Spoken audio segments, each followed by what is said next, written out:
Dricus du Plessis and Israel Adesanya's custom fight shorts for UFC 305 have been revealed. The UFC posted this to X. It says, "Are these the best ones yet? Here are the photos of Dricus and Izzy wearing them. What do you guys think of the shorts? Post your opinions in the comments." Paddy Pimblett almost weighs 200 pounds at the moment. I've still got abs, look. All to me face though, so everyone does call me Chris Griffin. Right to me face. Just jumping on these scales, see how fat I am. Get off! See the way I knew? Little prick. Just. Boom! Just. Boom! Only got 19 kilos to lose for me. Wait, lad. Did you see that where Islam was talking about me the other day? He said he's an exciting fighter and that. Keeps winning, you never know. He could fight for the belt and that. You know Islam. We're coming. We're coming, brother. We're coming. Daniel Cormier and Ben Askren discussed Dana White losing his mind recently if anybody says that Jon Jones isn't pound for pound #1. DC says that we really don't know much about Jon Jones at the moment because he's so inactive. What I was going to say with the 12-6 elbow was Dana White is trying to get the loss removed from Jon's record to make him undefeated again. Yo, what is going on with Dana and Jon lately? That's what I'm saying. But like, what's happening lately though? Because he's been very adamant about him being pound for pound #1. Like, he is going crazy with every time somebody says that Jon isn't pound for pound, he goes to his defense. I've never seen him defend him like that before in his entire career. It's not like Jon just got here. Jon's been here for like 15 years. I don't think I've ever seen him that strongly in his corner on anything. And guys, here's the deal. If there's ever a time where you could say that Jon Jones isn't the pound for pound #1 fighter in the world, it's right now because he's so inactive. Not because of his skills, not because of his skills. Because, and partly, can I honestly, this is another thing, Ben. We really don't know what his skills are because the last time we saw him fight in a true fight was in 2020. I think, right? 20 was when he fought Dominic Reyes. February 2020 was Dom Reyes. And then he fought Cyril Gane in 23. Yes, and you want to make an argument against him also. You know, he wasn't nearly as impressive in the Anthony Smith, Thiago Santos. That was a split decision. Dominic Reyes, they weren't great fights. They weren't as impressive as he had been prior to that. And so, you know, then you're going back to, then it was 2018 against Gustafsson when he put him out. I mean, we're getting close to 6 years away now. Yeah, so, but as with most things, right? It deteriorates with time. But we don't know who Jon is today in a long fight like he was before. Ariel Helwani reveals his contracts with Vox Media and Spotify end in just a few days. He says he will not be re-signing with either company at the moment and has something new planned. Ariel will no longer be the host of the MMA Hour. A couple months ago, I mentioned that the majority of my contracts are coming to an end on August 15th. August 15th is right around the corner, and so I thought it would be good to update everyone. And so, this has been an incredible 3-year stretch post ESPN. I got to do a lot of cool things with a lot of great people, and in particular, my contracts with both Vox Media and Spotify came to an end or are coming to an end on August 15th. And after many months of contemplating and dissecting and thinking about what the next move should be, I've decided to move on from both companies. Like I said, it's been an unbelievable 3 years. I honestly couldn't have dreamt of a better scenario post ESPN than this, working for two incredible companies filled with incredible people. And so who knows what the future holds, where we might meet again. And so both of them were very generous and very thoughtful, and that really does mean a lot to me. And others were as well, spoke to other people, other entities that were very, very thoughtful and extremely generous, and I could tell you about them all at a later date. Right now, I am not ready to announce what the next step is, what the next chapter will be. It is one that I'm incredibly excited about. Just consider how much I love Vox and my studio and the people there and MMA fighting. Consider how much fun I had with Spotify and The Ringer, and that should tell you just how amazing this next chapter is in my mind, because it had to be something truly amazing to say goodbye to them. Colby Covington was out catching predators on stream with Vitaly and Lil Pump. What do you think we should do to you? Feed you to the Gators? Knocked out by Colby? or twerk on Lil Pump? The options are easy. You got 3. Oh, let me repeat it for you. No. It's either you can blend in with the Gators and jump in the water, get knocked out by Colby Covington, or twerk for Lil Pump. Dude, you deserve to get into the alligators in the Everglades. That's what you deserve, dude. Your life is a lie. You just lie after lie. You said you're 26. You said, oh no, I never done this before. You're lying. You're swearing to God. You're lying on God. You think God would appreciate you lying to him?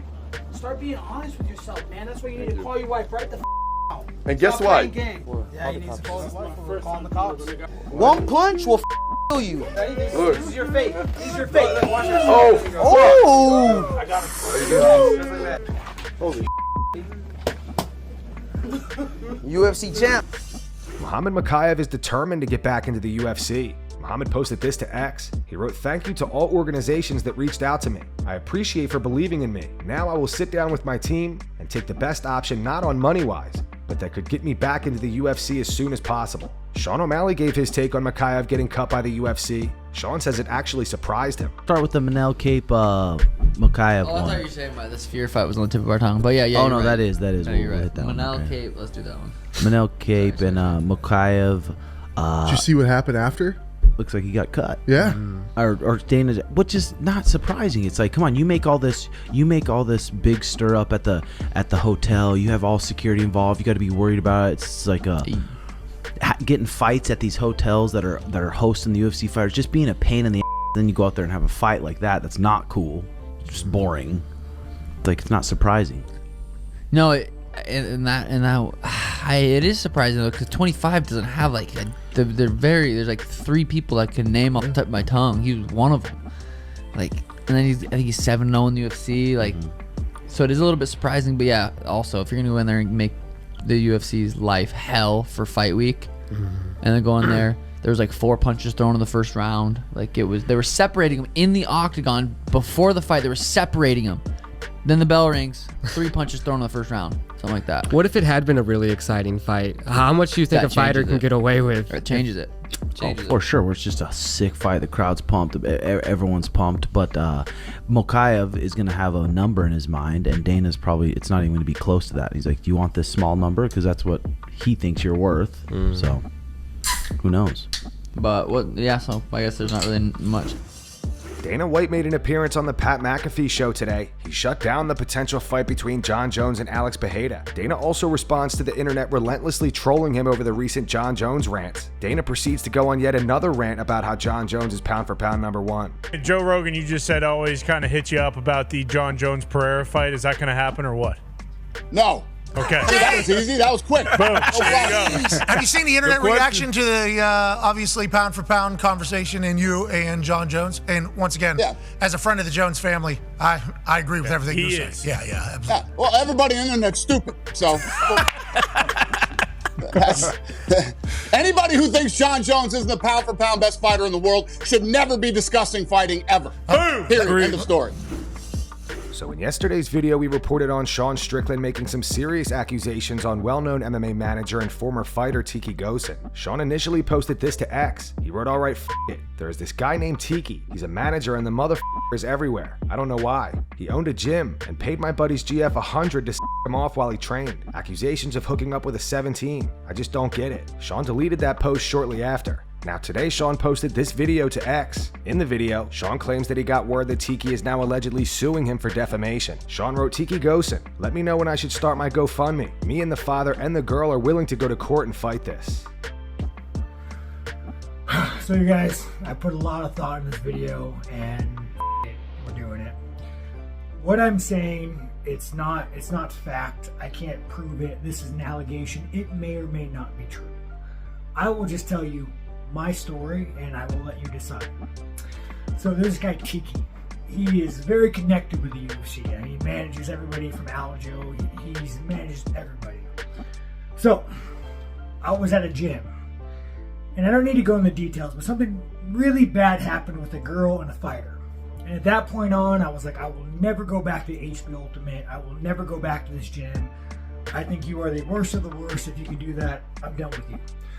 So fast forward, someone comes up to me and says, "Hey Sean, you should really let Tiki manage you. He's a great manager. He's very connected. He'll make you a ton of money. And I say, you know what? I will never be in the same room with this guy, much less let him manage me. I don't care how much money he makes me. And there's a guy that heard the conversation. And he says, you think that's bad? Let me tell you what he did with this guy's daughter, who I know I've known for years. And I'm like, oh, tell me.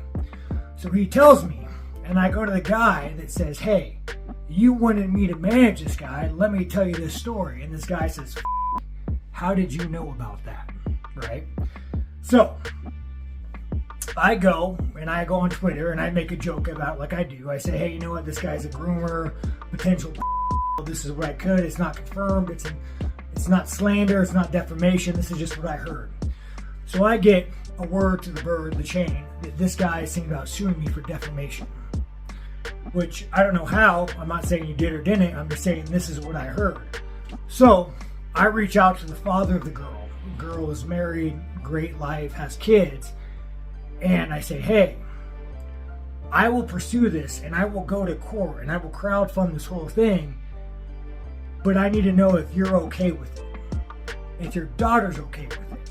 Because if you aren't, I'm not going to say one damn word. I'm going to let it die. So he gets back to me and he called his daughter. And his daughter, I guess, was pretty emotional about the whole thing. And she said that we 100% support you. And, you know, he said there are levels to it that she couldn't even talk about because it was that traumatizing to her. So, this is what I know. Do I know if it's true? No. I know that I don't work with this guy. I know that I see this guy everywhere. I see him at events. I see him front row to fights. I see this man shaking hands everywhere. And I know this about him. Do I know if it's true? No. But I've heard it from credible sources, from the father. The girl would come forward. She's married, has a great life, and it's very painful for her. So, it's, you know, it's going to be hard going to court, but she's willing to do it. So, Tiki, what I say to you is, if you want to sue me for slander, defamation, I am not slandering you. I am not making this up. This is what was told to me by the girl's father. If you want to sue me, I will crowdfund this and we will go to court and I will fight you. And to the point of you suing me, trying to keep my mouth shut, to the point of that, I left that post up for about, I don't know, 3-4 hours. And I kept Googling Tiki. I kept Googling his name. When is someone going to write an article about what I said? And nothing. Crickets. I can't sneeze without the MMA press writing an article. And I drop a bomb like that and nobody says anything. That is how deeply this man's connected. That is how deeply you have to shut up and toe the line. But Tiki, I will not. I talked to the girl. I talked to the girl's father. We are willing to go to court. You can sue me. We will crowdfund this whole thing, and I will give every dollar that is not fought in court back to you guys or to the victim. Anyways, that's it. That's all I got to say. Bring it on, Tiki. I'm ready for you. And that's going to wrap it up for the news. Thanks for watching. For daily MMA news and content, subscribe to Full Mount MMA and click the bell icon to be notified when we post videos. Here are the 3 top comments from last video. The first one's in reference to the clip of Khabib getting surprised when a fan speaks Russian. It says, fan speaks Russian. Khabib, how do you know Russian?